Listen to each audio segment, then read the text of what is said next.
studio. Leading the news today, Pauline Hanson is now the leader of Australia's most popular political party. For the first time ever, One Nation's primary vote has beaten Labor's in a new poll published in the Australian Financial Review. One Nation can claim 31% of the primary vote against Labor's 28% because of a surge after the federal budget. For their take, let's bring in Social Services Minister Tanya Plibersek and One Nation MP Barnaby Joyce. Morning to both of you. Tanya, these polls have had One Nation closing in on you for a while, but now they have officially overtaken you. Does that worry your government?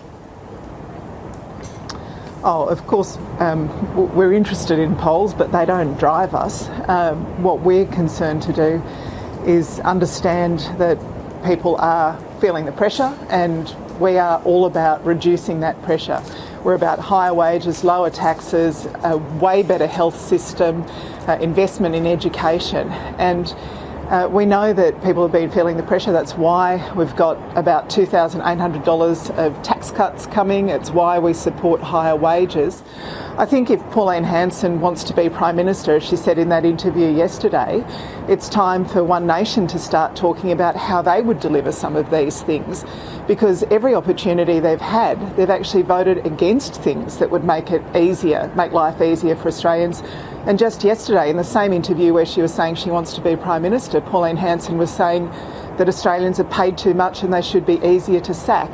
So if they want to be taken seriously as a party, maybe they should tell us how they're going to do what we've done, bring down the price of medicines, make sure there's more bulk billing clinics right across Australia, make sure that young Australians can get a TAFE education or an affordable university education, and most of all, how they can afford a home of their own one day. Barnaby, we know polling isn't always right. Some people say this is a protest vote. It's pretty clear. We've had quite a few polls. They've been increasing. Is Pauline Hanson going to be the next Prime Minister? I'll never get ahead of ourselves. That'd be hubris. It's an incredible honour. It's an indicator, not a vote. I'd like to thank Tanya for the talking points, which we get every Monday morning.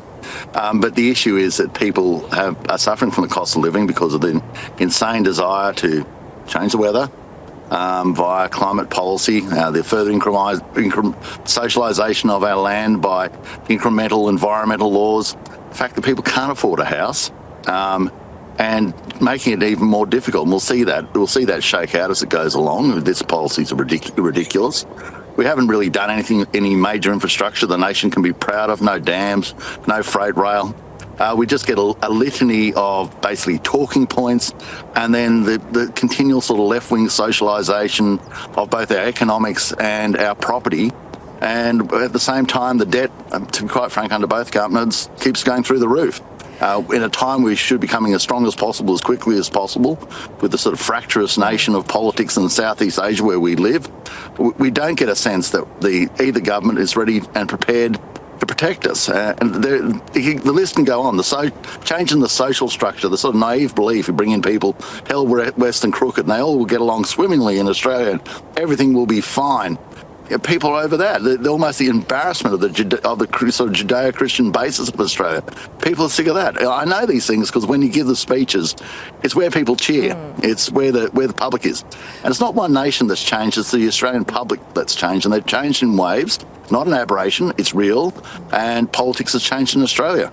Tanya, we've in this latest poll, 63% of the population is saying the country's heading in the wrong direction. A lot of these polls, the last few, are since the budget. Tanya, would you agree this morning that your budget's tanked? Well, now just pause for a second. What Barnaby did just then is what One Nation always does. There's a long list of things that he complains about. Okay, we're going to get rid of the Climate Change Department and get rid of most of your budget. Your budget's hopeless. Barnaby, let's just let Tanya speak, please. The budget's hopeless. The budget's really a disaster. Really typical of One Nation. You get a long list of complaints. Hang on, Barnaby, just let Tanya speak, then you'll have a turn. You get a long list of complaints and no solutions. When you look at how they vote, every single time One Nation votes to make life harder for people. They vote for lower wages, they vote for less rights at work, they voted against electricity bill relief, they voted against all the cost of living measures that we've offered as a government. And look at Barnaby's own electorate, right? 2,500 people have got into a home of their own with Labor's 5% deposit housing policy. What's Barnaby's housing policy?